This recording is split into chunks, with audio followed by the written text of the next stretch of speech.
Hey everyone, before we get into the episode, just a quick reminder that the video versions of Digging for Kryptonite will end in March 2022.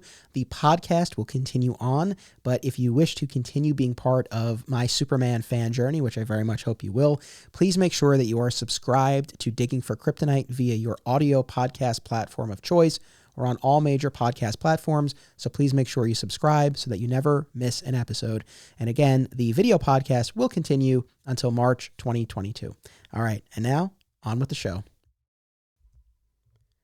Welcome to Digging for Kryptonite, a Superman fan journey. I'm your host, Anthony Desiato. Joining me to discuss the Rebirth Action Comics run by writer Dan Jurgens is returning guest Scott Honig. Welcome back. I'm back! It's been a minute. It's so fun to be back. First episode of 2022 for you, my friend. Sir, but not the last. Not the last. In fact, before I press record, we were talking about some other episodes that you're going to be on, so we have a lot of fun stuff planned. And I have to start with an apology / defense of myself, because the last time you were on, you participated in our big Crisis Till Death event towards the end of 2021. And in particular, you did a 3-episode swing where we covered approximately 150 issues of Superman comics from the early Triangle era. And at the time, I know I said this to you off mic. I think I probably even said it on the show that the next time you were on, it would not be a large reading assignment. Yet here we are to discuss a fairly sizable run of comics. However, here's my defense. I did keep my word because the first episode that I reached out to you about doing for this year is actually an upcoming one. And for that, it's only going to be one trade paperback. We're going to be looking at the Jeff Johns, Richard Donner run on Action Comics. That's going to be part of an event that I'm doing looking at the Superman of Richard Donner in comics and film. And so that was the first one that I reached out to you about. So I kept my word. I was like, it's one trade. It's a light reading assignment. And then I decided to do this episode looking at the Rebirth era. And I was thinking about who I wanted to ask. And of course you came to mind, but I said, no, I told him I was going to give him a break. And I don't mean to say that you brought this upon yourself, but literally as I was thinking about who am I going to ask for this, you texted me about something unrelated. And I was like, I feel like the universe is telling me to ask Scott. And so I did. So you only have yourself to blame is what I'm saying. Yeah, I must have somehow sensed it and texted you, and then here we are. But I was very happy that you wanted to do this. And like I said, upcoming ones won't be as substantial a reading assignment. Did you find though that these issues went a lot faster than those Triangle era comics that we had read? Yeah, and one of the things I'm sure we're going to end up talking about is the way that modern comics are written. They tend to be that, decompressed type of storytelling, a little bit lighter on text, a little bit faster paced. And so it didn't take me quite as long to get through them. But at the same time, I'm wondering how effective that storytelling method is for the stories that Jurgens telling here. Yes. Oh, I got thoughts. I think you and I are on the same page. I think our opinions might diverge a bit from the prevailing opinions out there based on what I've heard, but this is a safe space here, and we'll share what we thought about this run. So specifically what we're looking at are Action Comics numbers 957 through 999. And for context, I also read the 2-part Convergence miniseries and the 8-part Lois and Clark miniseries, the special that really wrapped up the Jurgens run, and there was a 12-page story in Action Comics 1000 that I read as well. But really those Action Comics issues, that's the meat of what we're talking about today. And we also threw in the Reborn crossover with Peter Tomasi and Patrick Gleason's Superman title.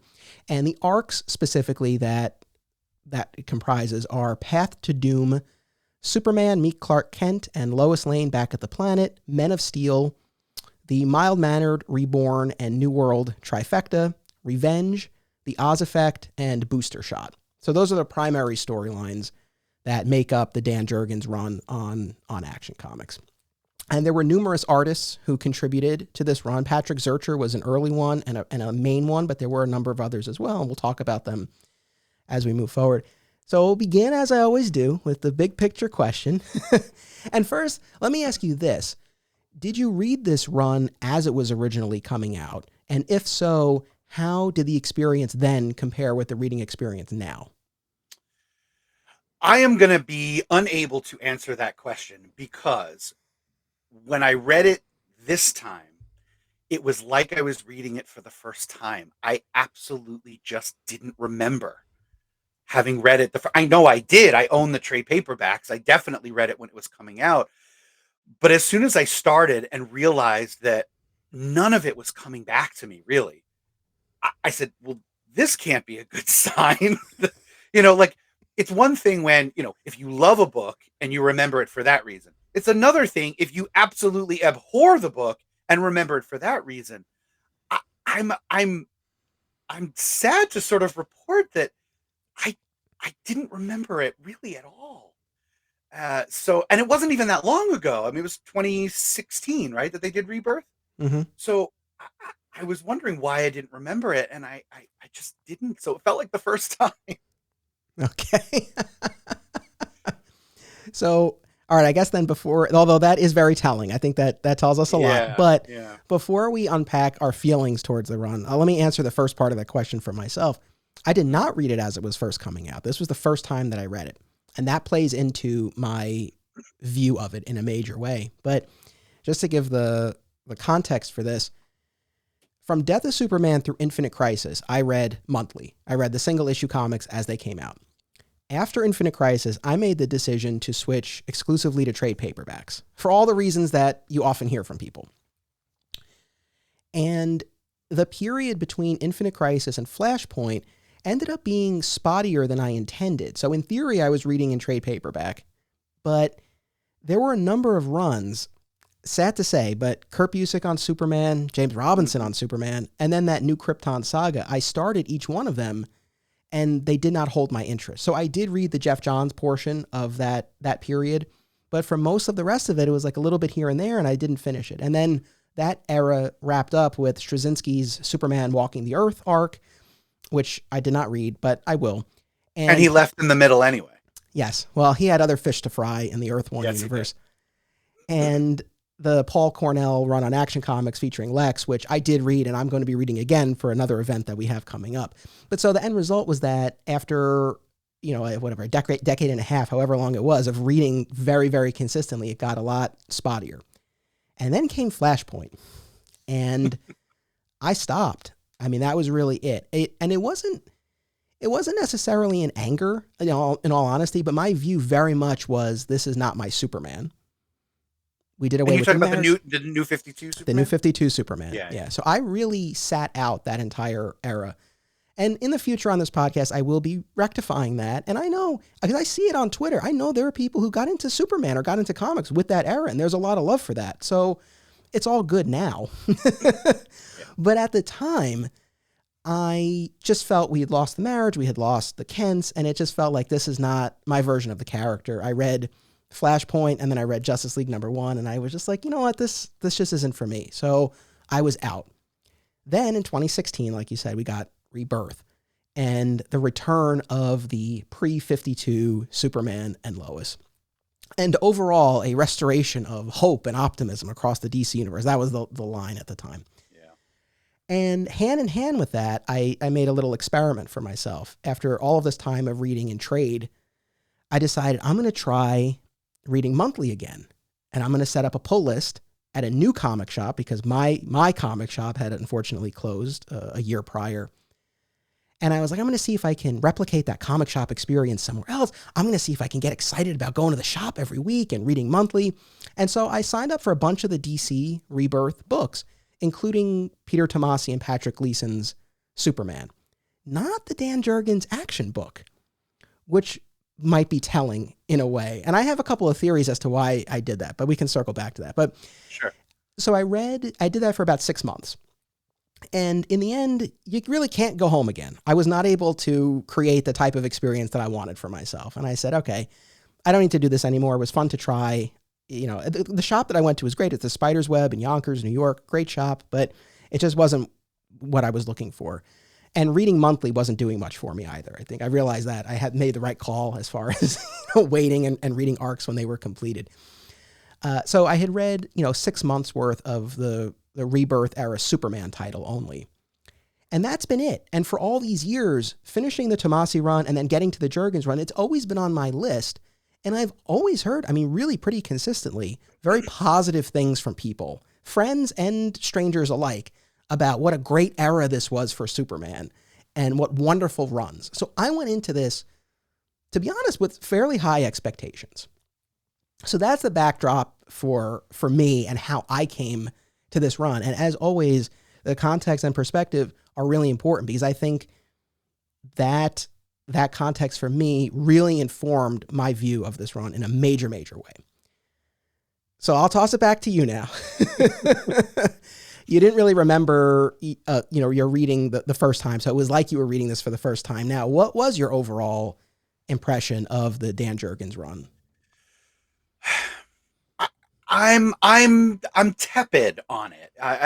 There are some moments that I really enjoyed.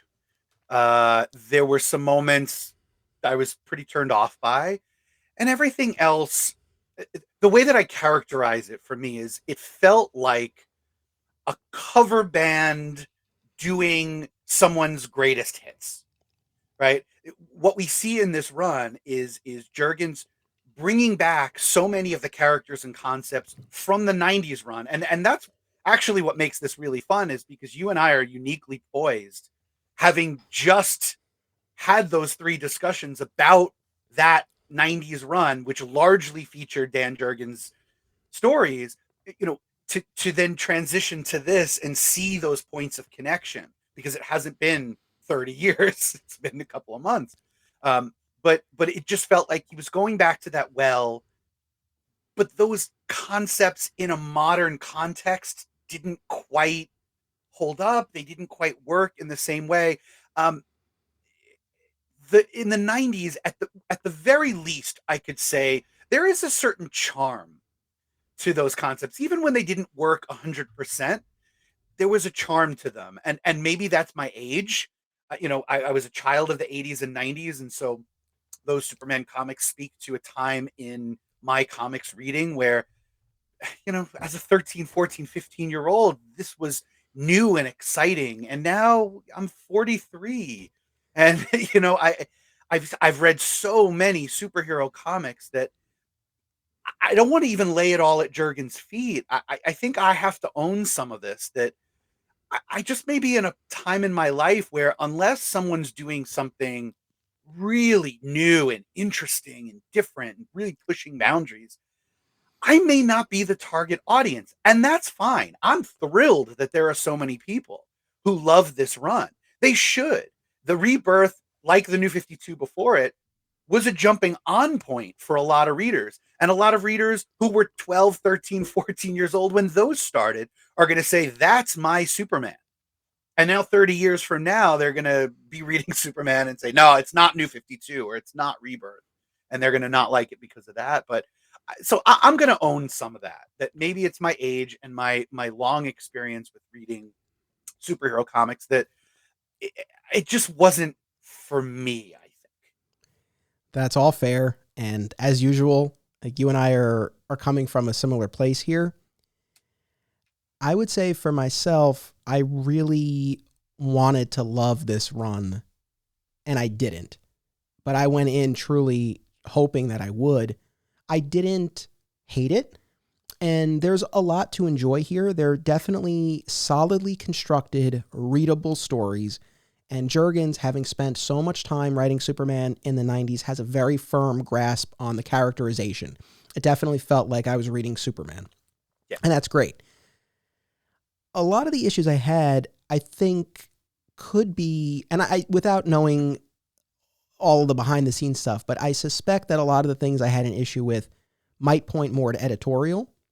Mm-hmm. So, for example, I felt, and we'll talk about this more, but I felt like the first part of the run spent so much time reconciling the pre-52 and 52 versions of the characters, only to jettison all of that in the Reborn arc, where it merged those versions of the characters. And it just sort of felt like, why the F did we spend all of this time juggling these different versions and timelines?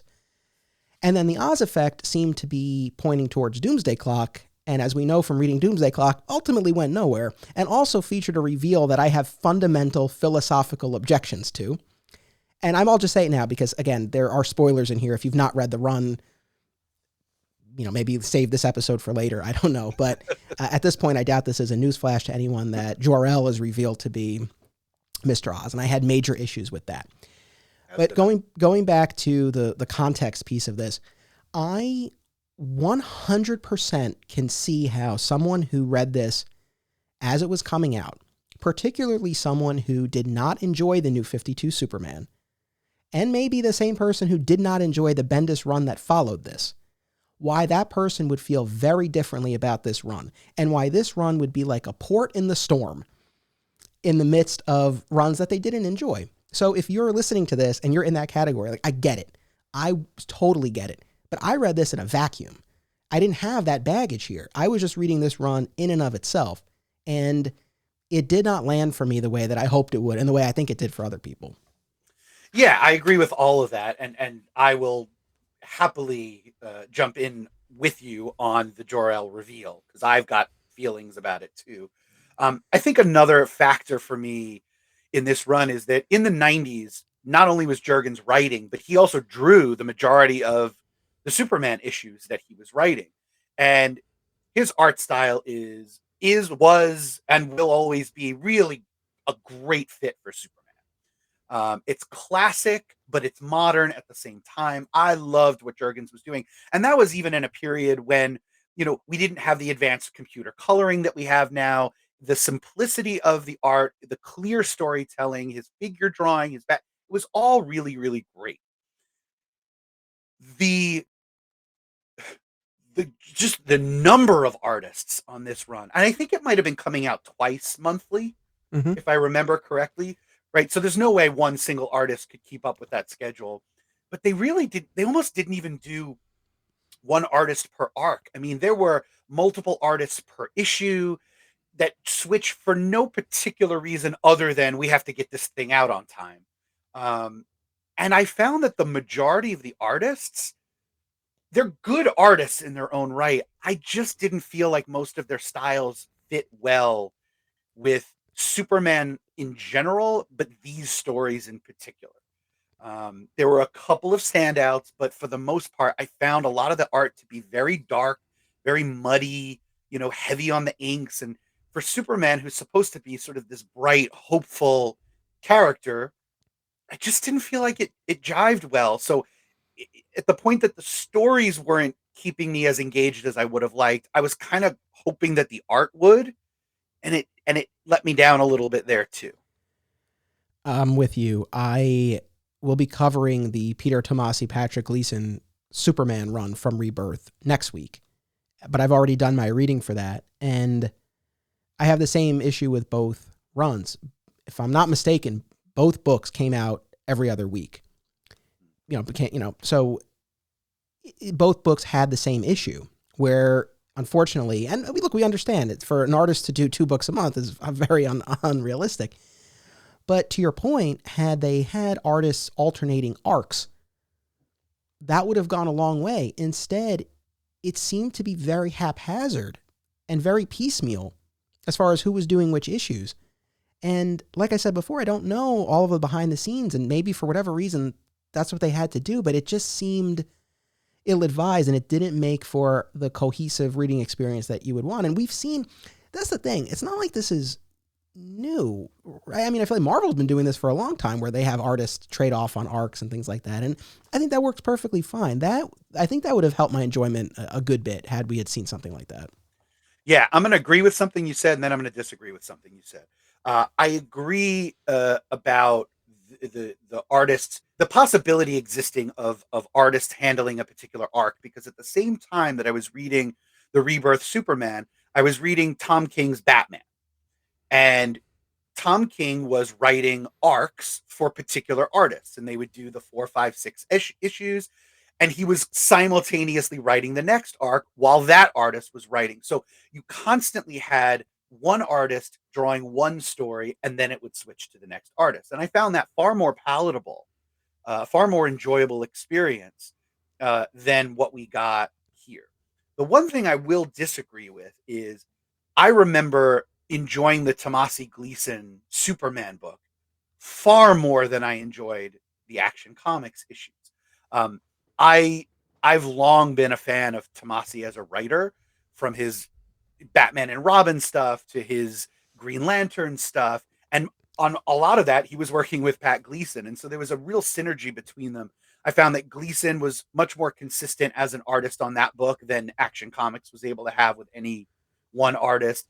And I like Gleason's style a lot for Superman, particularly because that book focused much more heavily on John, their son. Mhm. And there's this sort of wide-eyed enthusiasm that he draws him with that, that I just personally respond to. So when I got to the Superman Reborn crossover in the middle of our reading, and there were those couple of issues of the Tomasi Gleason run, boy, when I tell you it was a breath of fresh air for me to turn the page and, oh, there it is. And Tomasi's also a lot lighter on his exposition than Jurgens is. I think because Tomasi got into writing comics a little bit later in the game than Jurgens did. I know Tomasi was an editor first and then crossed over into writing, and I think he tends to write with a little bit more of that modern sensibility, where you don't need to recap every single thing that happened in the previous issues before moving on to the new plot.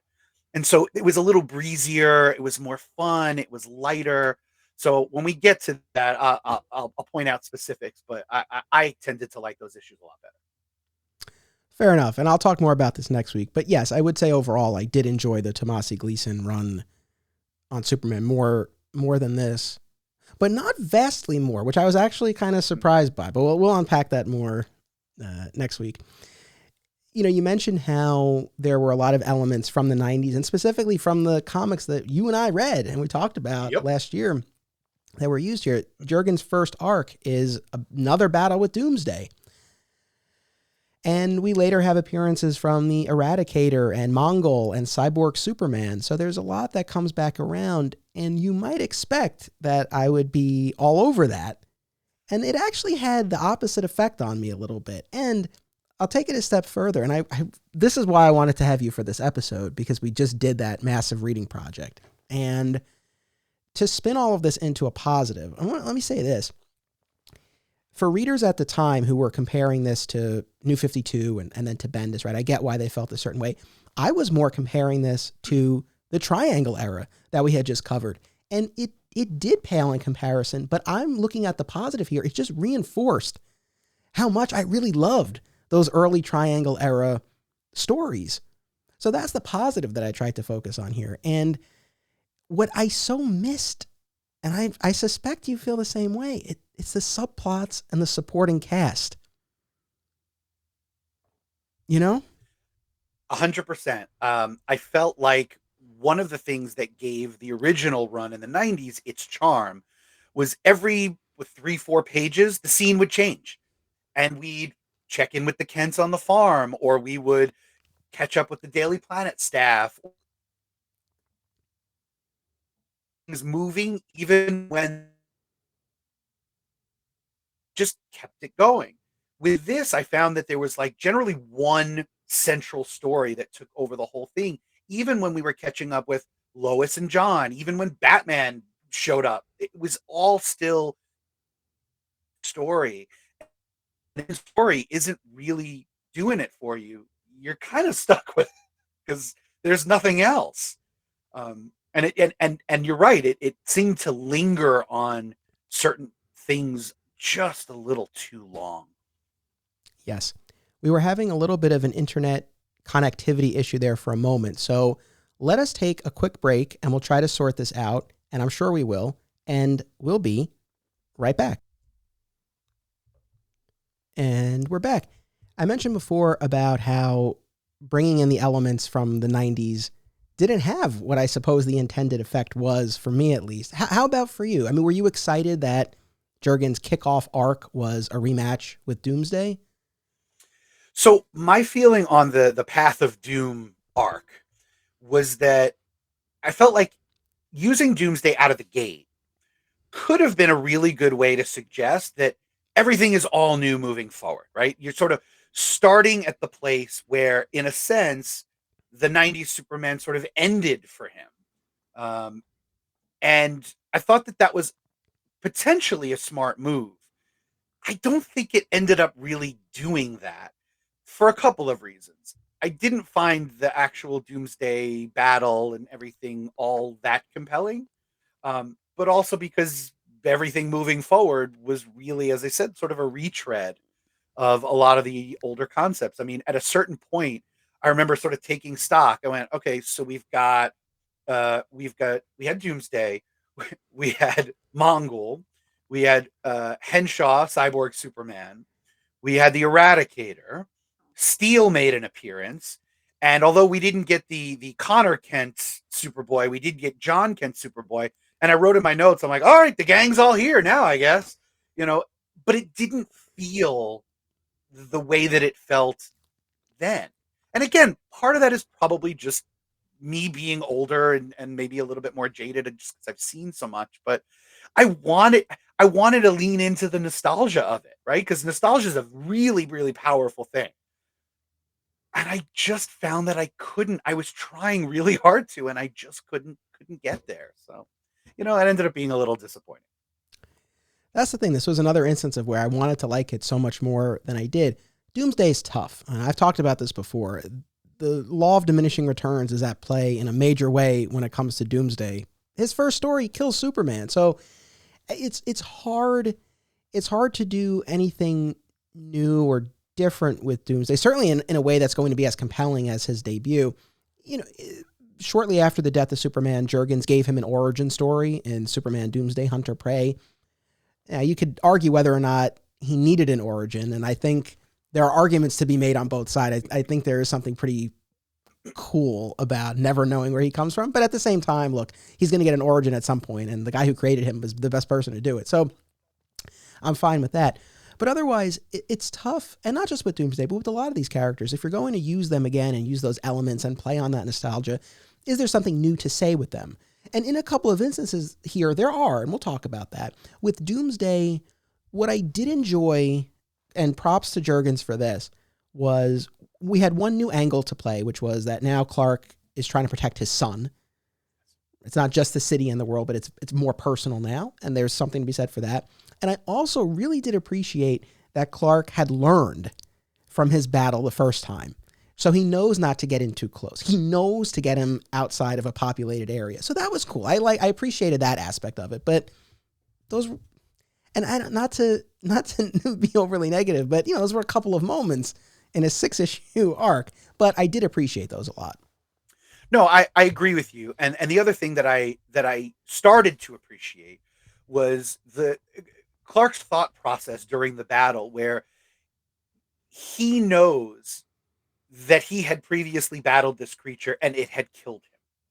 And there's the weight of that he carries into this battle. And he knows that Lois is watching, and she knows because she was the one who had to mourn him when he was gone. And he really doesn't want to do that to her again, right? It's less about him, but he really doesn't want her to have to go through that again because it was really traumatic. And I really liked that angle of it. But what tainted it a little bit was that it just went on too long. 6 issues was just entirely too many for this. I mean, the original Death of Superman is 4 issues, right? And it builds toward that final battle. And this, I just felt like, kept retreading. Even the things we liked, it just kept retreading them and retreading them and retreading them. And at a certain point, I just went, okay, can we just wrap it up now?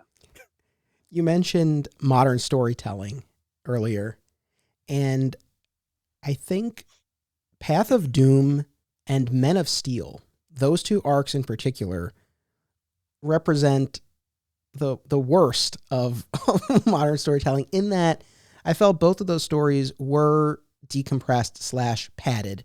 They went on for more issues than they needed to. They didn't have that much to say yet. So they were padded because they would eventually be collected in a trade paperback, but right. They were still initially consumed monthly. And for whatever reason, DC doesn't want to do a recap page, I guess. So they are also, I found them to be very repetitive. So they were padded and repetitive. That to me is like the worst of both worlds when it comes to this. And I found those 2 arcs in particular were guilty of that. In Path of Doom in particular, we have the debut of this Clark Kent doppelganger.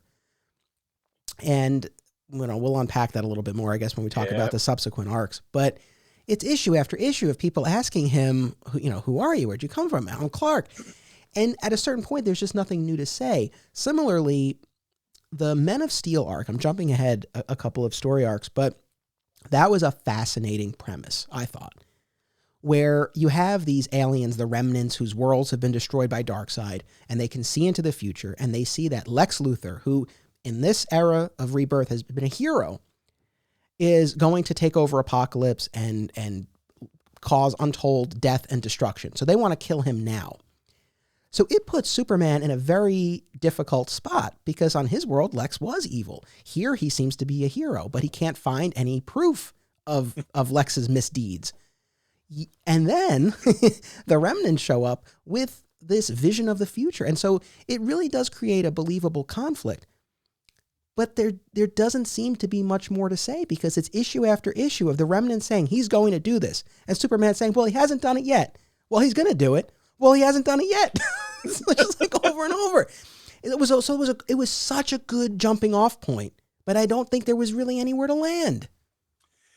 Yeah, it didn't have the substance to keep it going long term. I mean, that's a great premise for an issue or two, and then it really needs to build. It needs to go somewhere else, and it just didn't. So you end up having this ongoing physical conflict between Superman and Luthor, who's wearing sort of a version of his battle suit, but with the S logo on it and all that. And it looks great. And fighting these Zayd and Lakal and ultimately, that was one of those arcs that I also found represented one of my bigger issues with the run overall, which is that I was far more interested in the family drama with Clark, Lois, and John. Especially because John was a new character and I was really enjoying getting to know him a little bit, getting to see Clark and Lois as parents for the first time. There is a novelty to that I did enjoy. I was far less interested in watching Superman punch a bunch of sort of generic aliens in the face. The Lex angle was also interesting. It was neat to see Clark and Lex teaming up, even though Clark still has his suspicions about Lex, because how do you shake that? I mean, he's got a whole lifetime basically of this guy being his arch nemesis, but leaving the reader to wonder, is he really reformed? Is it, or I guess it's not the same guy, so it's not reformed, but is this really a hero, or is he, is this some sort of ruse? Because we wouldn't put that past Lex Luthor. So that is an interesting angle, but to focus so much of the time on just the punching, it got tired real fast. To your point, the family aspect was the most interesting for me as well. In fairness, maybe we didn't get as much of that in action because that was more the purview of Tomasi and Gleason in the Superman book. Thankfully, we do still get a fair amount of Clark, Lois, and John in this. And yes, seeing Clark as a dad, and I've talked about this primarily in the context of the Superman and Lois TV show, but certainly it started here in the comics. And, short of the marriage, and even that was formalizing a relationship that had been going on for a while, and that certainly had been danced around and teased for decades prior. But giving them a child really moves the mythology forward in a substantial way, and also an organic way. So I love that. And as I say all the time, as a dad myself, it's like I love that. I love that aspect of it too. And yes, there were a lot of moments, especially in that Men of Steel arc, where it's like, all right, I'm not that invested in this battle on the Remnants world that they take, Clark and Lex to. On that note, let's talk about the decision and whether this was editorial or Jurgens, I don't know.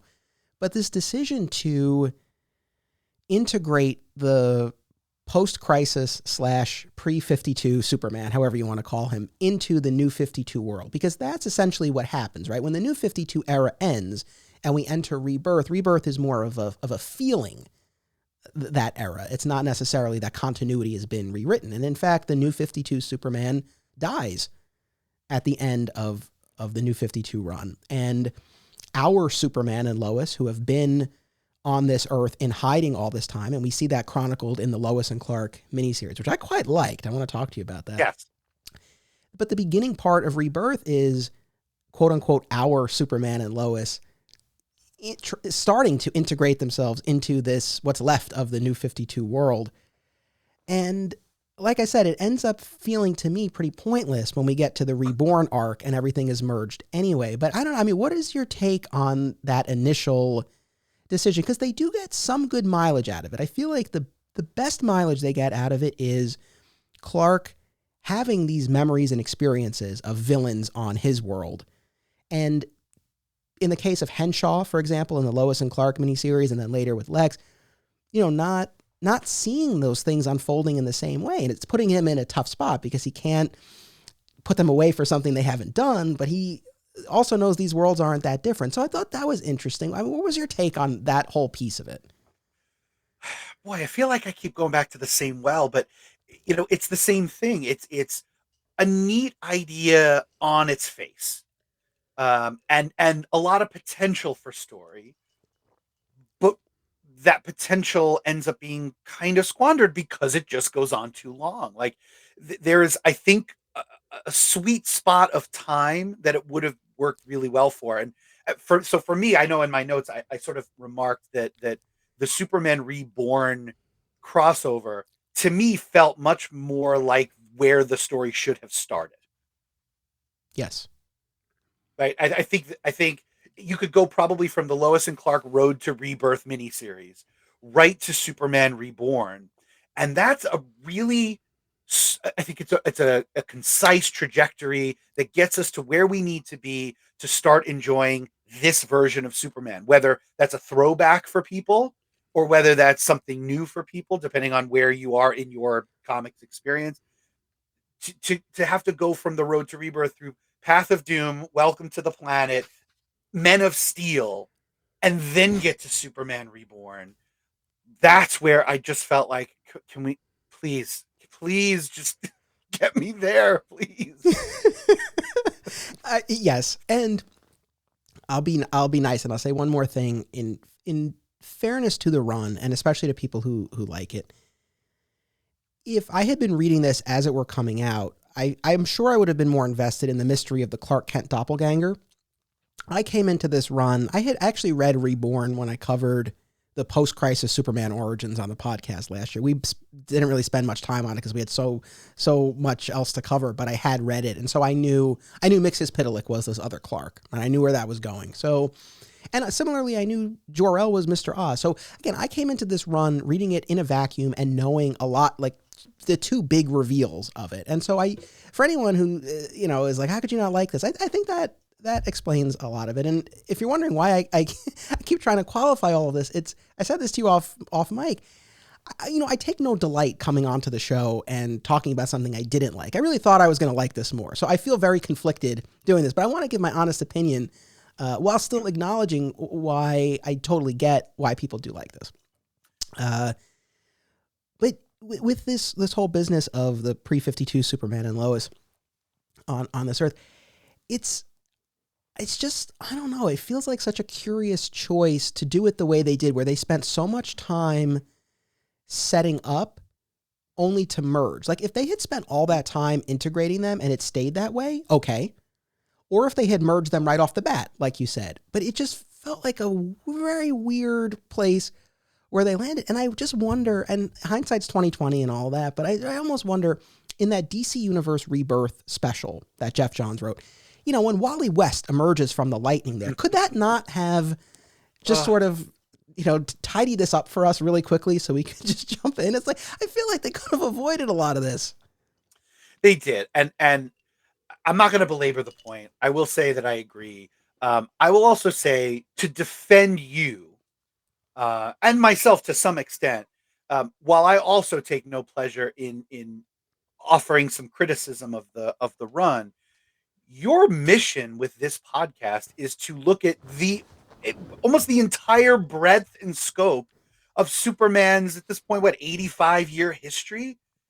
There's gonna be some stuff that just doesn't hit. I mean, to think otherwise, would be unfair. So you've been overly positive about so much of it, fairly so, but you've been so positive about stuff that maybe other people don't dig on, that if every now and again you get a run where you go, okay, not my favorite, I don't think that that's such a terrible thing.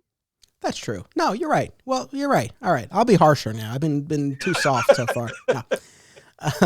And the other reason though why if I am spending a lot of time talking about this decision to have the pre-52 versions, an entire trade, volume 2 of the Jurgens run, is dedicated to this business of them now integrating into this world. So we have a 2-parter where our Superman basically interrogates the doppelganger Clark to try to get it, because he has most of Clark's memories minus the Superman aspects. Mm-hmm. And as far as everyone can tell, including Batman, who administers a lie detector test, he's telling the truth, or he believes he's telling the truth. So no one can make heads or tails of this guy, and that won't be resolved until Reborn.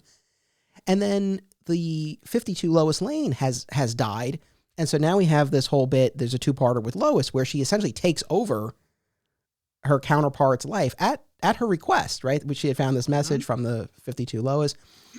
And, she takes over her apartment and she goes to the Daily Planet and she hopes that no one will suss her out. And like I said, if they had committed to that, fair enough. But since it ends up being kind of pointless, I especially in retrospect, looking at those stories, it's like, I don't think I would ever read those again. Yeah, I mean, I didn't have a whole lot to say about the Welcome to the Planet arc. The only thing that I'll point out is there is one issue right at the front of it that's drawn by Tom Grummett, who did so much of the run in the 90s on Adventures of Superman. And was that a delight to see his art again? It brought me right back. And that was a Lex-centric story, and it brought me right back, and I enjoyed the hell out of that. And then we sort of returned to, some of the other artists who I wasn't such a fan of, and so we got that little shining light in there, but I'll take it. Yes, I enjoyed that as well. And like we were saying, I think the heroic turn for Lex is one of the most interesting aspects here. And, you're reading these stories and you expect that it's going to turn out to be a ruse, or that something will turn and Lex will revert to who we think he's always been. And at least to the end of this run, you don't have that. And I quite like that. I really like, again, when you can find a new angle to play. And this was definitely a good example of that. So I'm still sort of on the fence about Lex in the war suit, whether it's the evil green war suit or the good blue war. Either way, part of me is like, do we really need him out in the field like that? But I like that. And like I said, that was one instance where I thought they did get good mileage out of our Clark being from a different world and really having a hard time deciding whether or not to trust Lex. On that note, and I don't know if you had a chance to reread the Lois and Clark miniseries, but if you did, I was just curious what your thoughts were on that, because I actually found that to be among my favorite of this Jurgens era. I did too. It introduced, at least for me, John, who I tend to really like. I mean, one of my favorite things to come out of this era was the Adventures of the Super Sons book that Tomasi also wrote, and that featured John and Damian Wayne as Robin. So I really like him, and it was more family drama than it was action. So because that is what I tend to favor, I enjoyed that. I also loved that the vast majority of it was drawn by Lee Weeks, who is a master storyteller. He's one of my most favorite artists in the business. Every time there was a couple of pages of fill-ins, I found my eyes starting to roll a bit because I just wanted more Lee Weeks.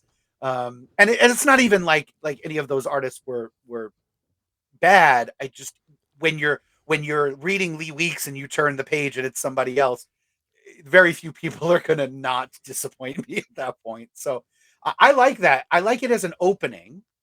I just wish it had gone directly to Superman Reborn. Yes. Yeah, it was a great opening, and especially in the context of that, Jurgens was still really working within the confines of the New 52 world. So this, well, obviously we had Convergence, right? That 2-parter where, we knew our Superman and Lois had survived and they were still out there in the multiverse. And then we, again, get this 8-issue miniseries. But yeah, I liked it. Like you said, it really focused on the family. And at this point, John doesn't know that his father is Superman, and they're living as the Whites out in California.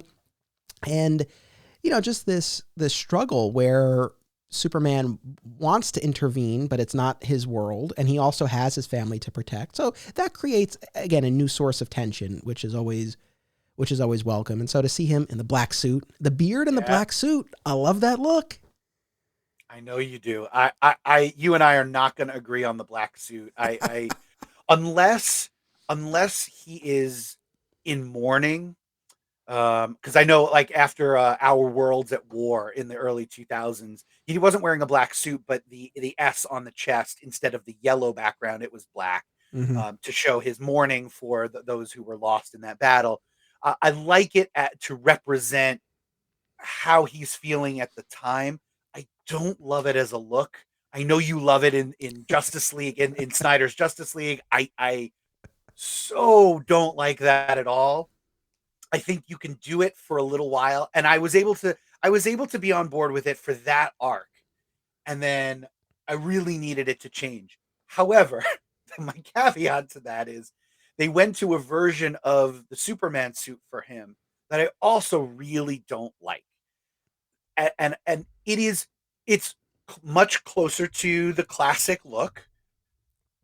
I didn't like it when they redesigned it for the New 52 and they took the trunks away. And it wasn't even so much the trunks specifically, but to me, there's a color balance on classic Superman. And that balance is the majority of the suit is blue, and it's the red trunks with that yellow belt that breaks up the blue until you get to his red boots. And this version of the suit not only doesn't have the trunks, it has no yellow in the midsection at all. And his boots are blue. So it's just all blue. And that's one of the things that contributed to everything sort of looking so dark and muddy. And to me, there needs to be that yellow to brighten up the color palette a little bit. It's my visual programming from having seen Superman as an icon since I can't remember a time where I didn't have that visual in my head. And I need it. That's just me. No, I hear you, especially about wanting to break up the blue. I'm sort of indifferent on the Rebirth costume. I don't feel that strongly one way or the other, but I mean, I do agree about having something break it up. I don't, and I've said this before, I don't necessarily need it to be the trunks, but a more prominent, larger red belt goes a long way. But yes, I do love the black costume. Just think about, and I suspect we'll get it at some point on Superman and Lois. I would be shocked. I mean, these guys clearly have a lot of affection for the 90s. So I feel like at some point they'll finally let Tyler Hoechlin's beard loose. That thing can't be contained to begin with. So they'll just let that go. They'll put him in the black. He's already got the permanent 5 o'clock shadow. So yes. Might as well. Which I love. I know some people are kind of, I like that. I do too. I'm with you. I heard you mention that on the episode about Superman and Lois, and I agreed completely. As always, it's about seeing myself in the character, because a few years ago I stopped shaving with a blade. I just stopped, and so I only use an electric razor. So there's always some stubble, and so for myself I like that. So, but I think that, and I know we've seen the Elseworlds version of Tyler Hoechlin, and then the alternate universe version where he's in the black costume with the cape. But I think if we get something closer to this Lois and Clark miniseries, I think that would work well for a few episodes. But yeah, I really enjoyed the miniseries, and it lends some credence to my theory here that a lot of what I don't like about this run, not all of it, but a lot of it points more to editorial dictates rather than to what Jurgens would do on his own. Because my 3 favorite Jurgens stories from this era are the Lois and Clark miniseries, the Revenge arc, and the Booster Gold arc. And I feel like those were the 3 stories where Jurgens was able to just tell a story. Everything else to me at least, felt like it was serving something else. It was tidying up the New 52 business, or it was pointing to Doomsday Clock with the Oz effect. But I felt like those stories were more just Jurgens telling a story. And those were the ones I enjoyed the most. So I don't know what the right balance is when you're introducing something new to an established franchise, especially when you're a writer who had previously been on that franchise. I can't imagine this is an easy job. And for all the criticism that we have, you got to give the guy credit for for coming back and trying something new, even if it did bring back a lot of the old concepts. Like John Kent, great addition for me. Like really logical movement forward for the characters, as you said, very organic. Um, but who's to say that it couldn't have flopped? You know, it could have been one of those elements that you go for and people hate. Fortunately, they didn't. I agree with you that Lex as a hero is one of those concepts that also really could have fallen on its face, but it didn't. I'm also going to defend the war suit here because I feel like for Lex to play the hero, you know, he has no superpowers. So without the suit, he couldn't do anything that he does. For him to be out in the field, I think is more of a reason. I mean, he's really putting himself out there and risking his life. If that doesn't suggest real true heroism. I mean, you know, Lex would never put himself into harm's way like that unless he were doing it in this case for those heroic reasons. Like villainous Lex would never do that. He'd send somebody in his place. He'd send a proxy. So I like that because it communicates without having to put it in writing. It communicates to Clark that, I mean, if this guy's willing to fight side by side with me and take a beating, and he takes a couple of good beatings in this, then there's gotta be some legitimacy to his heroism. There has to, right? So that element could have fallen on its face, and I think it succeeds in a lot of ways. And then you contrast that with, you know, the Jor-El reveal, which again could have been really cool, and maybe for a lot of people was, but for me that one fell I can't even say flat because it wasn't flat. I mean, it really rubbed me the wrong way. And I know we're going to talk about that later, but I'm trying to figure out, like, what is the balance of an element that you can add to move the story forward, to push a boundary, to take a shot and have it succeed versus have it not? That's a great question. I wish I had an answer or an easy test to apply, because I'm with you. The Jor-El reveal just feels so wrong. It just feels wrong. And we'll get to that very shortly, because I think that's definitely a major piece of this run, and we have to talk about it. I think you've turned me around on the war suit, though. I love that defense of it. Like I said, I was kind of on the fence, but I'll go with that. I like that. That does track, and you're right. It shows rather than tells, right? That he's willing to do that, as opposed to if he were in his office sending someone in his place. So I'm with you. Yeah, no, I'm with you on that. But like I said, I did enjoy the Lois and Clark miniseries, them living in secret. You know, they visit Metropolis at one point and they see Jimmy Olsen and they have to duck. Mm-hmm. Superman creates this really stripped down fortress where he can store artifacts and prisoners, but he doesn't have all of the tech that he's used to having. There was a lot of cool stuff there. And like I said, I didn't read this at the time, but I do remember when it came out, and I remember people were excited, and I was happy that, quote unquote, my Superman was back. Like I said, the New 52 conversation will be other podcast episodes in the future, but I've said this before, and I'll just mention it again here quickly. I really think that, for myself at least, I would have been a lot more receptive to the New 52 had the post-crisis Superman gotten an equivalent of whatever happened to the Man of Tomorrow. There was no send-off for that version of the character or the others in the DC universe, and that would have gone a long way. So I did very much appreciate that version was coming back, even if I wasn't reading it at the time. And like I said at the top, when I tried my experiment of reading monthly comics again, I put the Tomasi book on the list, but not Jurgens. And it's kind of hard to say why. I mean, I think that I was thinking more of the end of the Jurgens tenure on the Superman books, like towards the end of the Triangle era, because as much as you and I had a blast with the late 80s, early 90s, and coming up on the podcast later in the year, we'll be looking at the mid 90s. By the end, the Electric Superman saga, the Millennium Giants, all that business, I don't think it ended on the best note, and I think that definitely sort of soured my opinion of that period of time generally. Even though I had the nostalgia from reading it as a kid, I think I always felt like, I don't know how good those comics were, and I guess I was thinking of Jurgens more from that point in time. So when they announced he was doing this, it didn't necessarily grab me. I think I would feel, if this were all happening again now and I had the reading project that you and I had just done, I think I would feel differently because I would be thinking more of that. But so I think that's why I wasn't necessarily, why I didn't add it to my list at the time.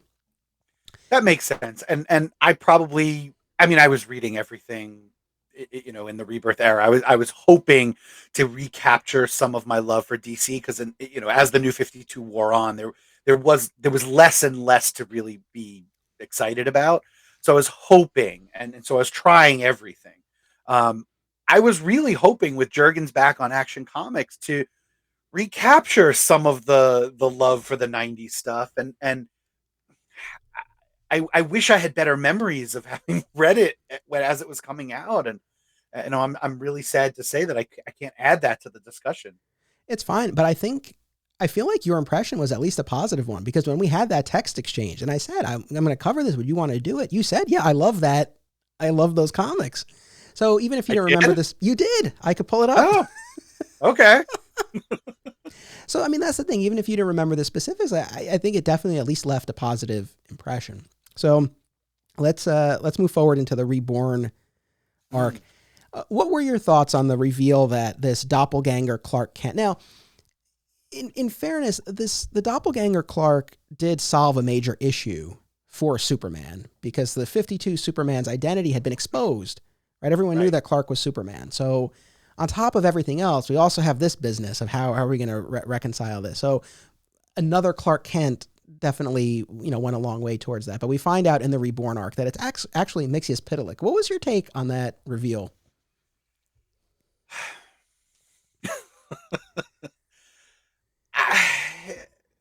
It was fine. You know, listen, in previous discussions, in at least, I would say at least two of our previous discussions, we've talked about how Mxyzptlk stories are really hit and miss for us. You and I both don't love a more sort of magical or supernatural bent Superman stories, and Mxyzptlk sort of fits right into that. So there have been stories with Mxyzptlk that I have liked. The vast majority of them I don't love. I think he's a better concept than he is a character in execution. And if he's used sparingly, he can be quite effective depending on the story you're telling. I don't know that we needed him here. It was fine. It was fine. It was fine. I'll be I think I'm a little more positive on it. I didn't think the reveal was all that great. Like I said, for this run, I wasn't shocked, but when I read Reborn for the first time, I did not go in armed with any knowledge. So there was a point in time where I read this and I was surprised. I don't think it's the best reveal, but I do really, really like Mixie's motivation. The fact that he showed up and he got taken by Mr. Oz, and he's so cocky at the beginning. He's like, well, Superman is going to notice when I don't show up. Every 3 months we do battle. He'll come find me. And he doesn't. And that's what sets Mxyzptlk off. And that I really like. I thought that was a fresh take on the character. And there's a Paul Dini story that's in there. It breaks my heart, but it's like my two favorite parts of Reborn were the first Tomasi Gleason issue, where this, you know, this new reality for Lois and Clark is disappearing, and, you know, Clark is holding John as John fades away, a la Peter Parker in Infinity War, and it guts you, it breaks your heart. And that was not a Jurgens issue. And then the Paul Dini Mixie issue was a lot of fun too. So those are my two favorite parts of Reborn. But so I thought it was a good motivation for Mixie, but the reveal itself was just sort of like, okay. And then as far as the purpose of the story, which was to streamline the pre-52 and 52 versions of Lois and Clark into a single unified person and timeline, there was a point in time where I really cared about continuity and how things lined up and how an event was going to rework continuity. I cared. I wasn't born when Crisis came out, but I cared when 0 Hour hit. I really cared when Infinite Crisis hit. And by the time I get to something like this, I don't care. I don't care. All of the, because I guess, and maybe fans who are older have gotten to this point already, but after a while, and pardon my language, but it's all bullshit. It's like, that's the conclusion I've come to. And so it's like, this story doesn't really do much for me. Well, it's like the tagline to another one of your podcasts. They're all imaginary stories. Yes. Right. So at the point that they are, whether it lines up exactly with this vast history or not, it really starts mattering less and less. And I think that's a product also of our age and our long history in reading these things, where you realize how little it matters, because serialized superhero storytelling creates the illusion of change, but nothing really ever changes. So the most we can hope for is to try something new for a little while, to give us something maybe we haven't seen, or to give us a new angle on something we have. And then it's just going to come back around and be the thing that it was, back in the day, right? So at that point, what I want from the crossover here is I want it to just be a good story. And I found this one to be more enjoyable than a lot of the other parts of the arc. I really liked the Tomasi Gleason issues, because they tended to focus more on the family. The emotional conflict was far more compelling than the physical one. The emotional conflict of the family not remembering each other. They don't remember who they are. They don't remember that they are family. Was heartbreaking. To watch John disappear in Clark's arms is heartbreaking, and beautifully drawn by Gleason, I would add. Yeah.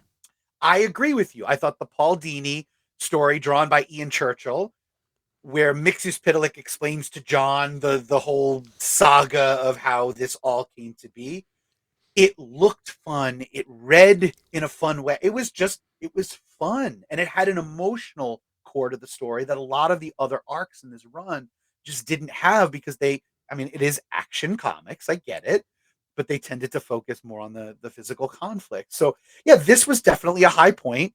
The Gleason art, the Doug Mahnke art, which I really enjoy as well. Especially there's that one issue leading up to the Mxyzptlk reveal, where he does these like splash page battle scenes of most of Superman's major rogues, where you've got Luthor, like villain Luthor in the green and purple battle suit, Bizarro, Brainiac, Mongol, Parasite, Cyborg, Superman, Doomsday, and then Mxyzptlk, who is the mastermind behind it all. And I thought that really worked well, and actually harkened back to the Death of Superman issue, where all of the pages were splash pages to emphasize the enormity of the battle. So I really did enjoy that. The other minor detail that I did enjoy, and I'm going to call it out here, was towards the beginning of the arc, when the Clark Kent doppelganger, before it's revealed that it's Mxyzptlk, asks Lois out on a date. I didn't go back to check, but I think it was the same dialogue that Jurgens used when Clark asked Lois out back in the 90s. He gave her the bouquet of flowers and asked her out. I got real massive flashbacks to that. I have to do the actual check, but I think it might have been the exact dialogue, which would be very cool. Interesting. Oh, I didn't clock that, and so I certainly didn't check it. But yeah, we'll have to look that up. Very, very interesting. Well, it sounds like you got more mileage out of the Reborn story than I did, so I'm glad. That all tracks. And like I said, there were definitely moments that I really did enjoy. Overall, I guess I just was not invested in the continuity of it all, and it was harder for me to latch onto the story. But I don't disagree about the emotional core there and the focus on the family, for sure. Yeah. We still have to get to Oz, but going chronologically, since that seems to be serving us well here, the Revenge arc was really one of the high points for me, for the most part. Curious, this is a side note, but I'm very curious why they didn't include, there's a two-parter called The New World. Right. That's at the start of that volume 4, I believe it is. It is. I don't know why on earth that wasn't included with the Reborn story, because it's all about Superman feeling like his memories are amiss, and he goes to the fortress and he watches his life unfold through the crystals. It just, again, this is a minor note, but it just felt like that would have been a lot more fitting in the Reborn. It would have made for a more complete story. Like now we and Clark get to see his new history unfold. But I have a lot of questions about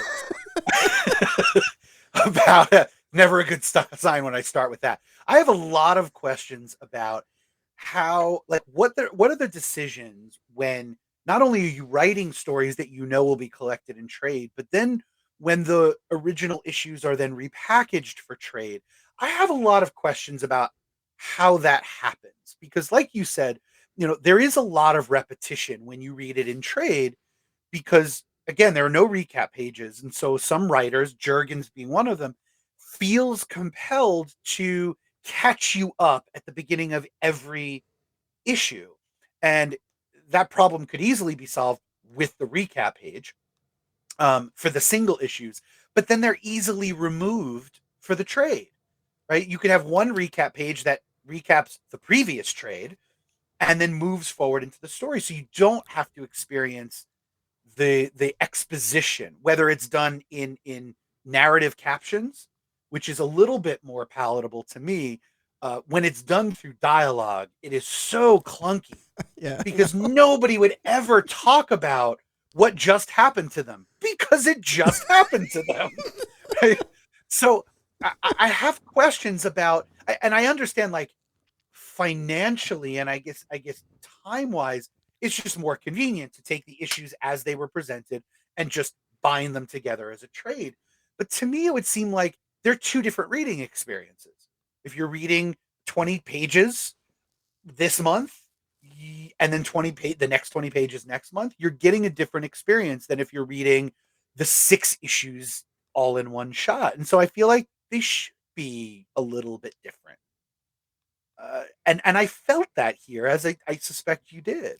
I don't have as positive a feeling about the New World arc as you did. I will say this was when they did update the costume a little bit.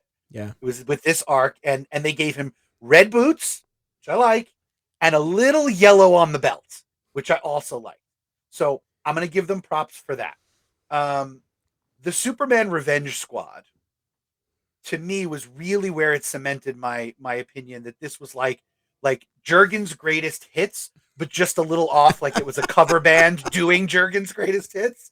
And maybe, I suspect, if I'm tying it together with one of our other points, maybe that's because it wasn't done in 3 to 4 page scenes and then switch. Maybe because it was all one story, that it just felt like that. I did like the introduction of a new artist to this run, Victor Bogdanovic. Mm-hmm. I was getting like Greg Capullo vibes out of him. And I like Greg Capullo a lot. So I did like the art a little bit more. It was a little bombastic, which I felt fit the tone. It was a little brighter, not a lot of those dark inks. My deepest regret about this arc was the point in my reading where I deeply started missing the presence of Ma and Pa Kent. Yeah. And I know you, like me, are a fan of when the Kents are alive. And I didn't feel it right away, and maybe that's because there was already a family vibe with Clark and Lois and John. But at this point, I got like wistful, and I was like, oh, really? Why aren't the Kents here? This would be a time for Clark to ask Pa about what it is to be a father, parenting this child. He needed that, I think, and he didn't get that, and we didn't get that, and I regret it. Yeah. So the Ma and Pa Kent of it all, I don't have an answer for that, other than I too wish that they had returned at this point. They do eventually return at the end of Doomsday Clock, and you wonder why not here? Was it not the plan for them to return later, or was the plan for them only to return later and they didn't want to jump the gun? The only other thing I could think of is that when they merge the two versions of Superman's history, absent the Kents being dead, like there's not much else that's distinctly the 52 Superman. Right. Okay. So maybe that was the sacrifice. I don't know, but I agree. That would have been really cool to see. This is kind of a little nitpicky, but I don't love that the fortress crystals have the ability to like place you within your memory. So like it's too much. I feel like it's too much. I was fine. I loved in the Smallville series finale when Clark's in the fortress and it's as if he's watching it on a screen or something like that. That I liked, but this felt a little bit too much. The crystals can't do everything. But anyway, the Revenge arc. First of all, what a stacked lineup on this Revenge Squad. I was thinking back to in the 90s, in 1997, there was an arc where they used the Revenge Squad, and it was like Maxima and Riot. Do you remember Riot, the character who could replicate himself? Vaguely. These were not heavy hitters. Here, it's Metallo, Mongol, Cyborg Superman, Eradicator, Zod. It was interesting, I thought. It was an interesting lineup. It definitely justified pulling in the Superman rescue squad when his allies show up, and that was a cool moment. The pairing and the alliance between Eradicator and Zod made total sense. I really liked that aspect of it.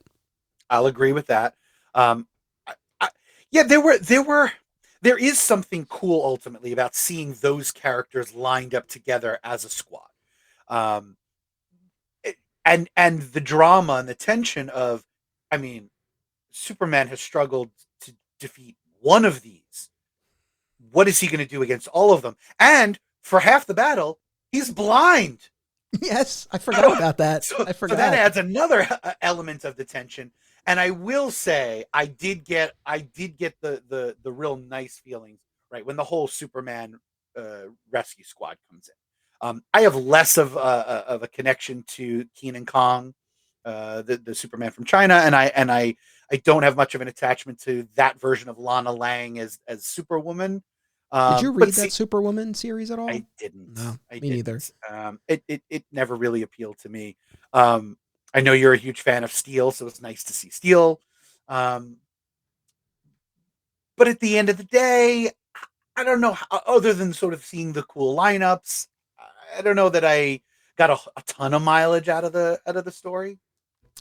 I feel like I enjoyed it more because, like I said, I felt like this was one of the first instances where Jurgens was just telling a straight story and not serving something else. Mm-hmm. What got me in the feels was when, I guess it's before the rescue squad shows up and Clark is fighting them off outside the fortress and Lois and John are inside, and he's not expecting to walk away. He's just trying to buy them as much time as he can, and he's okay with that. That got me. I thought that was a powerful moment. And just to see that lineup and how that lineup ultimately falls to infighting. If they had only worked together, they would have been okay. But Zod has his own agenda to get his family from the Phantom Zone, and we have this tension, of course, between Cyborg Superman is the organizer here, between him and Mongol. And going back to playing the hits, we even have a recreation of the moment of Mongol kneeling right before Cyborg Superman. On the note of the Eradicator, I'll talk about this next week, but Tomasi and Gleason did a lot with him in their first arc and actually introduced this version of the Eradicator, different than the post-crisis iteration, where here it's actually more in line with the Superman and Lois TV show. I suspect they took some inspiration from this, where he's absorbing the souls of the Kryptonians. Mm-hmm. So that was interesting to see. And like I said, the ideological parallels between Eradicator and Zod, as far as trying to preserve the Kryptonian race, that tracked. I don't know. I don't know that I necessarily have too much more to say about the arc, but I did enjoy it. And this is jumping ahead because I know that this doesn't happen in this arc, but at the end of this story, Cyborg is stuck in the Phantom Zone. And in a follow-up issue, Superman makes a very interesting choice.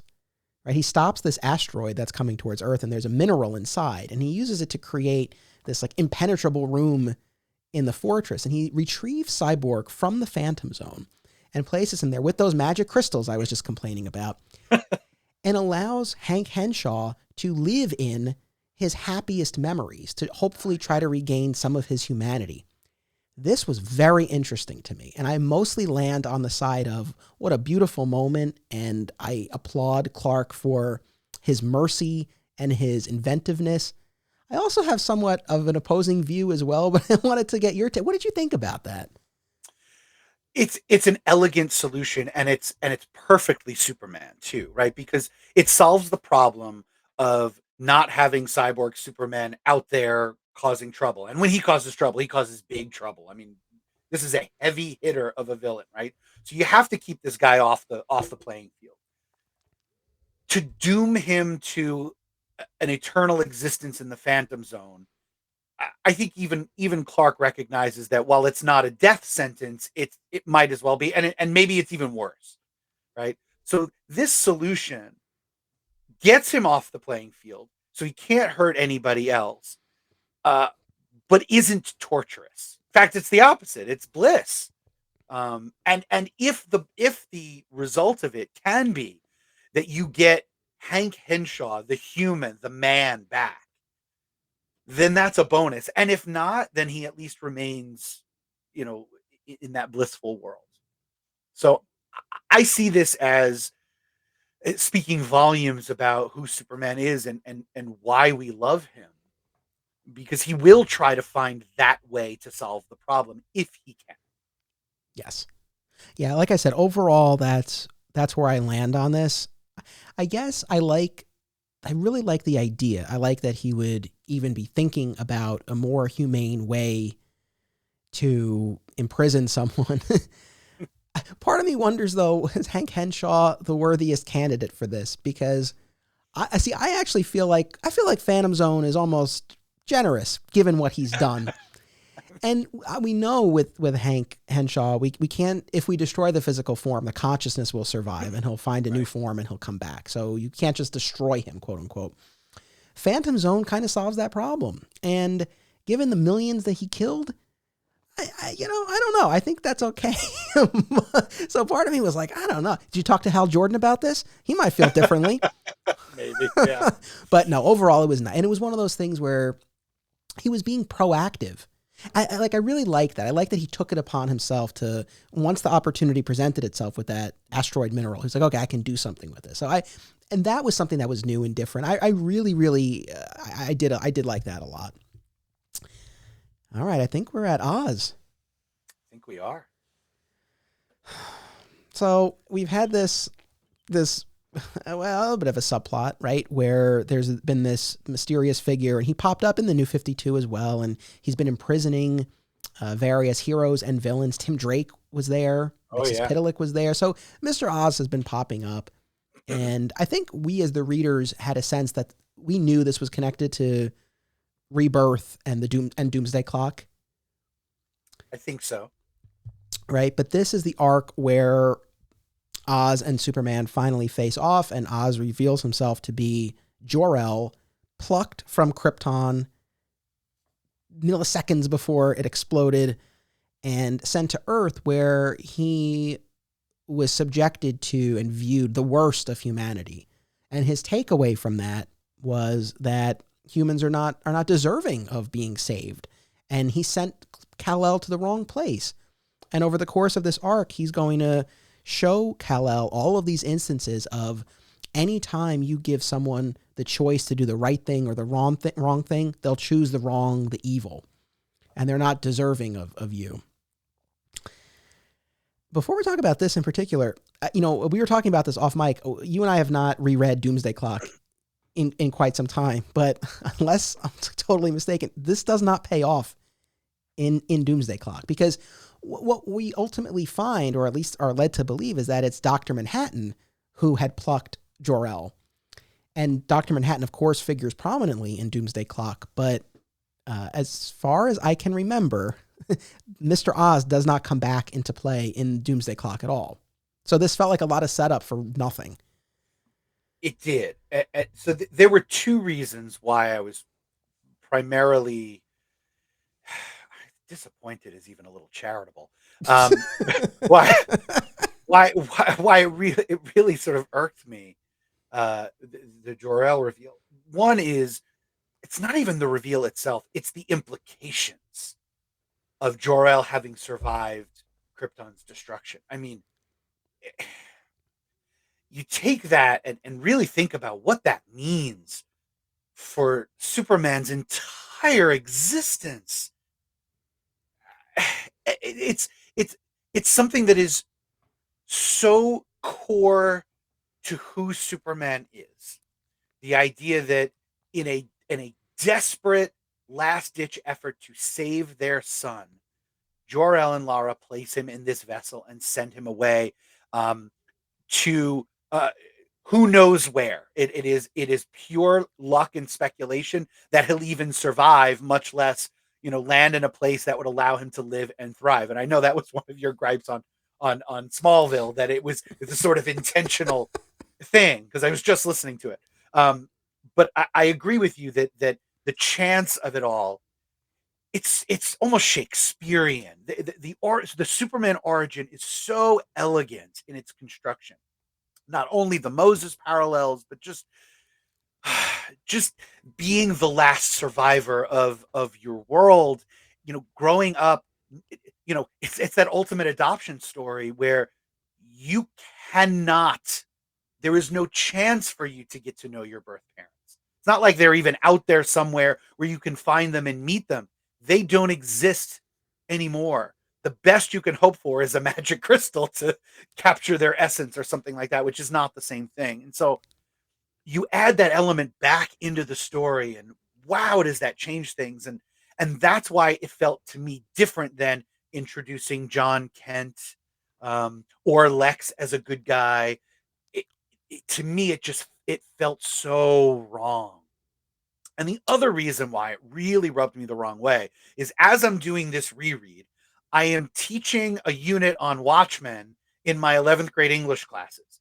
And the promise of Mr. Oz, right? We already knew with Rebirth, because the Rebirth special reintroduced the Watchmen properties as being integrated with the DC universe proper, right? The idea that, and I know it has its detractors, but I really like the idea that at the end of Watchmen, when Dr. Manhattan says he's going to go and create life, that the life he creates is the DC universe. But he got it wrong. Like, he kind of messed it up in some key areas, and that explains why the New 52 didn't quite feel right and why Rebirth was necessary. I actually kind of like that sort of meta explanation for, starting over with Rebirth. But you create a mysterious character called Mr. Oz when we already know that the Watchmen properties are being are being integrated. And the promise, the unspoken promise is, it's Ozymandias, it's Adrian Veidt, it's Mr. Oz. And to have that be a complete and utter misdirect was a real letdown. And then to have it be Jor-El is just, a kick in the face when you're already down. And so it hit me real hard. I'm not going to lie. It was real rough at the end of this. For me as well. And to your question about, introducing new elements and when does it work and when does it not, I think maybe we can come up with somewhat of a test, because with John and Lex, there's forward movement. And it's organic, especially with John. With Lex, I guess you could argue either way. But with John, it's like, Lois and Clark have been together for a long time. They've been married. I mean, it's a natural, logical next step. Here, we're looking backwards, which it can be fine, and it can be very fruitful to mine from the past. But this bordered on sacrilege by tainting the origin story. And I have more to say on that, but the other piece is, at the end of the Oz effect, Superman breaks the staff, right? So Oz's look, right? He has the cloak and the staff, and Superman breaks the staff. And the implication seems to be that was controlling him to some extent, or clouding his judgment, influencing him in some way, because Oz seems to have this moment of clarity where it's like, I see what you represent to these people. And that kind of pissed me off, because it's like, you know what? if you want to touch the Superman origin story and you want to bring Jor-El in and you want to make him a villain and you want to put us through all of this, like, have the balls to do it and actually commit to it. Don't cop out and say, oh, he was being influenced. And this is something, I don't even know that this is a Jurgens thing. I feel like this came from elsewhere at DC. I don't know, but it really rubbed me the wrong way, like in multiple respects. But that in particular, it's like, if you're going to do this, it's like I said when I did the Smallville wish list, and I don't know if you got to this part yet, but like when they kill off Jimmy Olsen and then reveal, oh, no, it was actually Henry James Olsen all along. It's like, no. If you want to kill Jimmy Olsen, you kill Jimmy Olsen and you stick to it. You kill that guy. I mean, it's like, come on. But yeah. And now, how do you feel about the Flashpoint Thomas Wayne Batman? Because I see a big difference, but how do you feel about that? I like Thomas Wayne Batman. If it were actually Thomas Wayne, Bruce's actual father from this universe, I would feel about it the way I feel about Jor-El here. Yeah. The fact that it is an alternate reality, I think that what it does for our Bruce Wayne, what it does for our Batman, is really, really powerful. I didn't love everything about Flashpoint, but one of the high points of Flashpoint for me was the Batman, the retelling of Batman in that world, where it's Bruce who's murdered, and Thomas Wayne becomes Batman, and Martha Wayne becomes the Joker. And I loved that. I loved it. It's so elegant. But it works because it's an alternate reality. If you bring that here and make it the singular reality, I'd be having the same problem with what are the implications? Batman's entire mission for the last 20 years has been to avenge his parents' death. And if either one of them isn't dead, what does that say about the mission? I mean, it destroys the entire character. And I don't know that this destroyed Superman as a character conceptually, but it's just not a version of Superman that I'm interested in, where Jor-El is present in that way. Yeah, I think I'm with you on that, and I think there are other lines we can draw, because yes, the fact that it's an alternate timeline, that goes a long way towards me being okay with it. And I also feel like with Thomas Wayne, it has something to say, because it is an interesting flip where it's like, okay, now it's the parent who has to soldier on in this unimaginable event, and what does that do to them? And then, yes, when you can put that Thomas Wayne up against our Bruce Wayne, that opens up a lot. And it does feel, I mean, yes, it's contrived, I guess, to get to that point, but then it feels natural in terms of how that dynamic is going to unfold as they explore that. Whereas here, it was not an alternate timeline, and it very easily could have been. It bothers me on so many levels. And also, it would be one thing if it was a Jor-El from an alternate timeline who Jor-El had been the one in the rocket. But, basically essentially what they did with Batman, just sort of flipping it. Mm-hmm. And then you can see, what would Jor-El have been like not growing up, but living on Earth, coming there as a fully formed adult, as opposed to this, where he is manipulated by this unseen force. I think that, and I wasn't even really thinking about this ahead of time, but so this is coming to me in the moment, but I think that added to the distaste that I had for this, where on top of him surviving, he's manipulated in this way. I mean, even to the point of being outright influenced or corrupted by the energy in the staff or whatever. But so it just doesn't feel as natural. And again, I think it just all kind of comes back to this gut feeling that there are certain deaths, character deaths, or aspects of an origin story that you just don't touch. And it's such an ingrained piece of the Superman story. And I'll even be open-minded and say, okay, if you're going to do that, what is the payoff? And I don't know what we really get from this. My father survived. He wishes he didn't send me here. It's crazy. It's like, I don't know. I just don't know what value we really get. So I was really, really let down by it. And I knew going in it was going to be Jor-El. But man, Did not care for it. Yeah, and even listening to you talk about it just now, I realized, like, if they wanted to make this sort of an alternate reality thing, they already had the setup, because we have the merging of these two. Well, like, the whole story is set up to merge the two things. So, like, you could have had him be a Jor-El from a different timeline, universe, whatever it is, and then just have him here, and he could still do all the things that he does here, as long as it's not that Jor-El. and it might have worked. And maybe I missed something, I don't know, but I was also unclear on exactly what his plan and motivation were, because it was like, these people aren't deserving of you saving them, but they're all going to be destroyed anyway in this upcoming event. Yeah. So what are we even doing? Why are we going through this exercise? Don't try to save them, I guess. Leave with me now.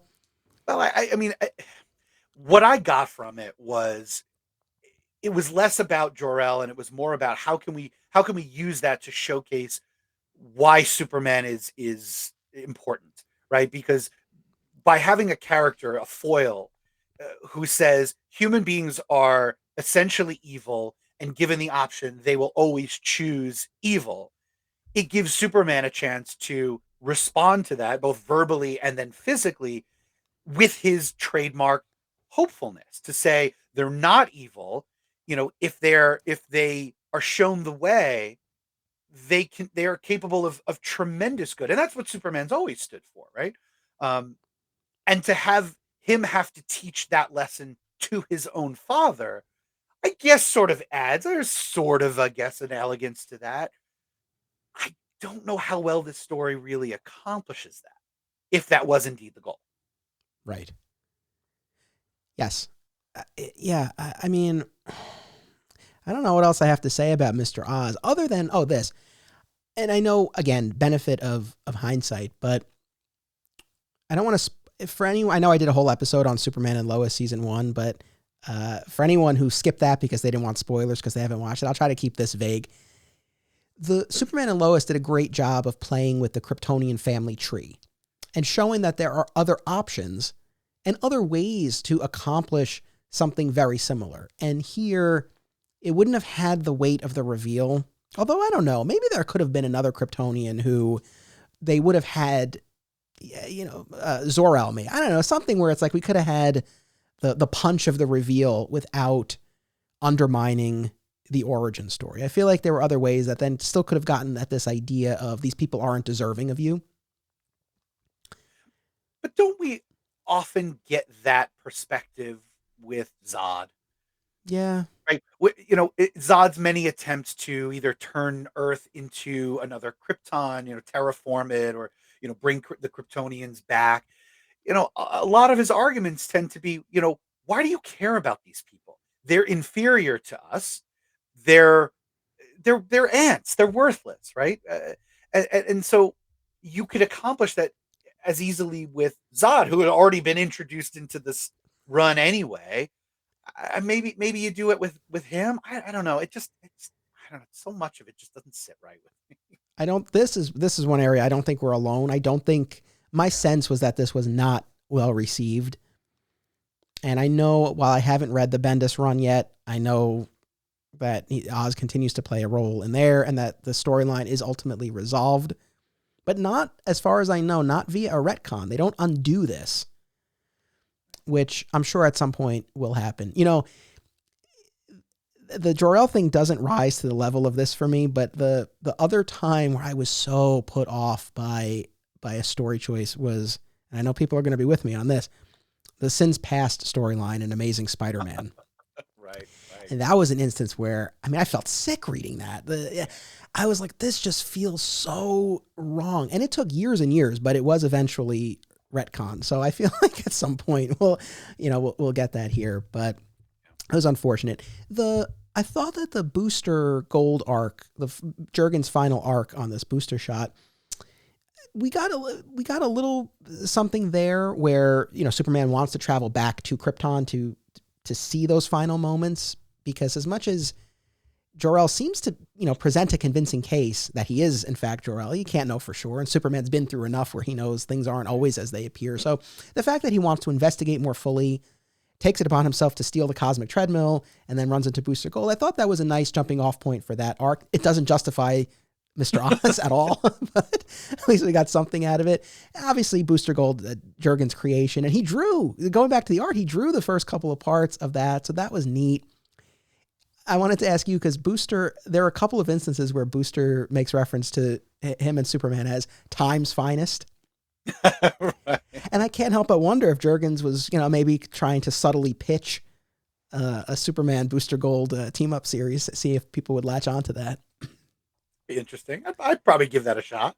Yeah. And so in that arc, we go back to Krypton and then to Booster's timeline and then to, I don't know, what's it, 10 or 15 years in the future. And we see the planet that Zod had taken his family to. And they've, of course, subjugated it. And that's when our heroes enter the picture. What did you think of the Booster Shot arc?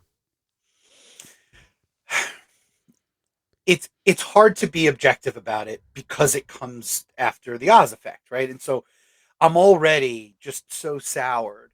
I like Booster Gold a lot. I like Booster when Jurgens writes him. I like Booster when Jurgens draws him. I was again sort of tepid on this arc. I mean, part of it, as you said before, like is sort of retrograde in that it looks backwards rather than forwards, but then there are also elements that look forward. And I thought it was fine. It was fine. Yeah. I wish I had more to say, but I was really in a bad place after the Oz effect. And so I don't think I was capable at that point of giving it a fair shot. Yeah. The things that I liked about it, I'm not the biggest Booster Gold fan. I don't dislike the character, but he generally doesn't really do much for me. But I liked his use in this story, mostly at the very end, right? Because he spends this whole story reminding Superman we have to be very careful. We can't change the past.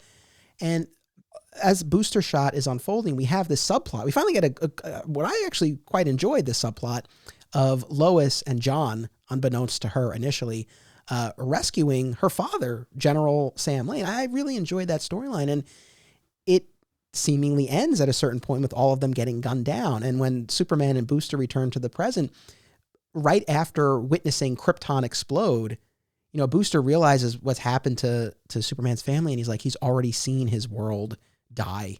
I can't do this to him again. Like, it's Superman. And so he goes back those few seconds and is able to save them. And so I like that. I really like that moment, and I like the Sam Lane subplot. Yeah, otherwise, I guess I don't have that much to say myself. Yeah, divorced from the Oz effect, I think it's a solid story. Knowing where it's kind of coming from does sully it a little bit, but I liked it, and I really felt like Jurgens was having fun playing with Booster. I'll give you credit because I don't know that I was able to see what you just explained in it when I was reading it. But hearing you talk about it, I think I agree with you. I think that there's probably something there that's worth praising. But again, I think it's because the core of the story is ultimately an emotional one rather than a physical one. To have to have, to have to relive the destruction of one home and family, and then the parallel narrative is the destruction of your other home and family. I think there's something nice about that, and to have it resolve, without having to go through that tragedy, retains a sort of hopeful feel moving into whatever is going to follow this. Is nice, right? Right. It does leave it on a positive note. So, all right, I'm in. Then that, of course, was Jurgens' final major arc. He got a special to sort of tidy up his business, and he fights a time-traveling Lex Luthor, an older one from the future. And what was your takeaway from that? Did you feel like Superman had gotten to a point where he genuinely trusts Lex? Was that what we were supposed to sort of glean from that? So I'm going to be honest. I must have missed that in the reading list. That's okay. So I didn't read the special. Tell me all about it. That's okay. It's at the end of the Booster Shot trade. Oh, that's where it's collected. where Superman's fighting someone in armor, and he realizes in the end that it's a Lex, an older Lex from the future, with hate in his heart. But I don't know. My reading of it at least was because at the end, our present Lex, asks Superman about who it was, and Superman won't say that it's Lex. He's like, diseased old man or something like that.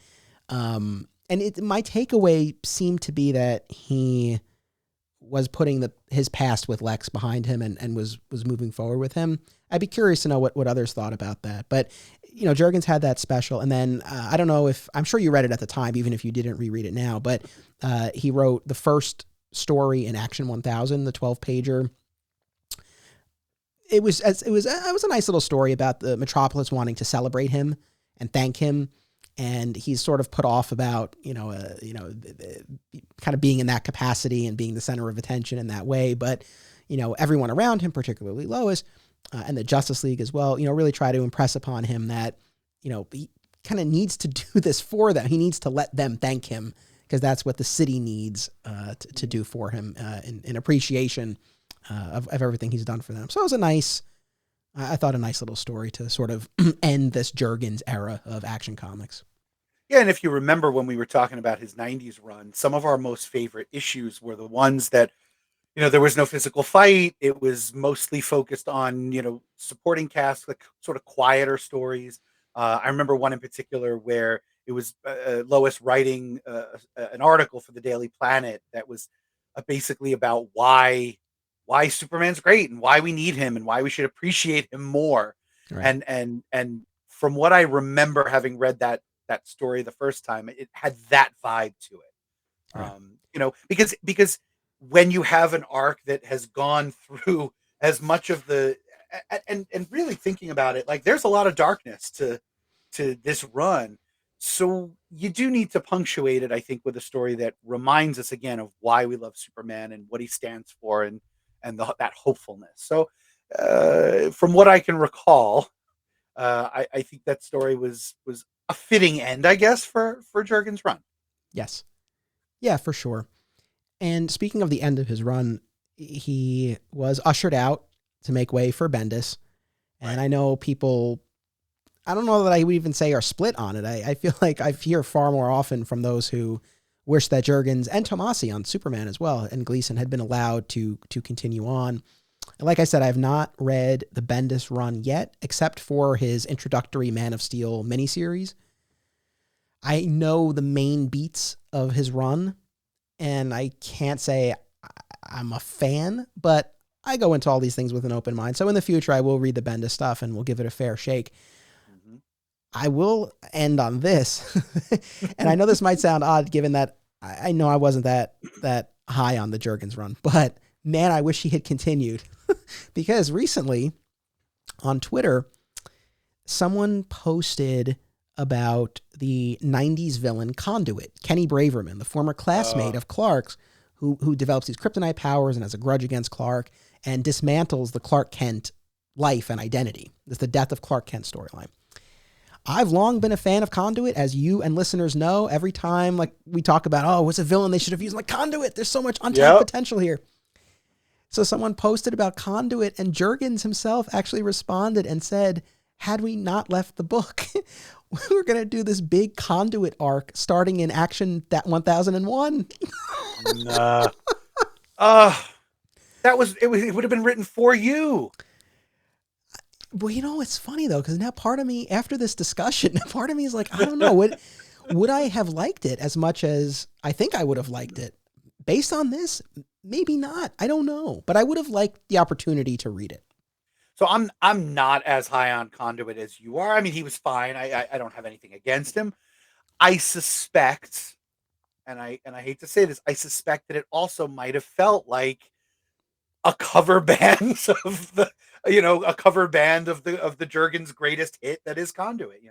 Yeah. That it wouldn't have quite lived up to your memories of Conduit from back in the day. It's true. We've used this analogy of the cover band throughout this episode. And look, it's a matter of perspective. A cover band playing greatest hits can be a beautiful thing. Sure. And to sort of bring this all full circle, I think that at that point in time, coming off of the New 52, which did sell well and it did bring new people in, and like I said, I see it online of people talking about having love for that version of Superman and getting into Superman with that iteration. But at the same time, I know for myself and the people I talked to at the comic shop, you get a sense that there was definitely a divide there. And so at that point in time, maybe a cover band playing the greatest hits was what the character and the fans needed, even if for us reading it now in a vacuum, it doesn't totally hold up. And as I always say, I'm never here to take away from anyone's enjoyment. So my objective here was not to convince anyone this is not as good a run as they remember. At the same time, if anyone's like, how could you think this? I would ask you, well, when's the last time you read it? If you read it as it was coming out and you loved it, but you've never gone back to it since, I would be curious to know whether you still feel the same way upon reread. So that's the only question I would pose back to the audience. And honestly, man, I hope the answer is that you love it just as much, if not more. Is there anything that you want to say before we sign off? Yeah, I'll echo that sentiment that yes, this was definitely an episode that tended to skew a little bit more toward the negative. However, knowing that there are massive fans of this run makes me really happy. I love nothing more than to think that there are more fans of Superman. And if those were created at this particular moment when this run started, that's great. You should love Superman for whenever it was that you got into Superman. But with that understanding, we have to recognize, and I think we've sort of said this a few times, and I don't think I'm the only guest you've said this with, that so much of your enjoyment or not of anything you read, but it's sort of particular thing with serialized superhero comics. So much of your enjoyment is when you read it, right? What phase of life, what age you were, kind of where you were in your life, the baggage that you brought to it that determines why this is your favorite story and why something else isn't, regardless of what the fans and the critics and everybody else says. Like, love what you love. Yes. And don't apologize for it at all. Love what you love. I'm a 90s X-Men kid. And 90s X-Men is not particularly fondly remembered. Most people say it's too convoluted and the stories go, with alternate timelines and convoluted crossover things. And that was my bread and butter. That was my gateway drug. Without that, I'm not sitting here with you right now.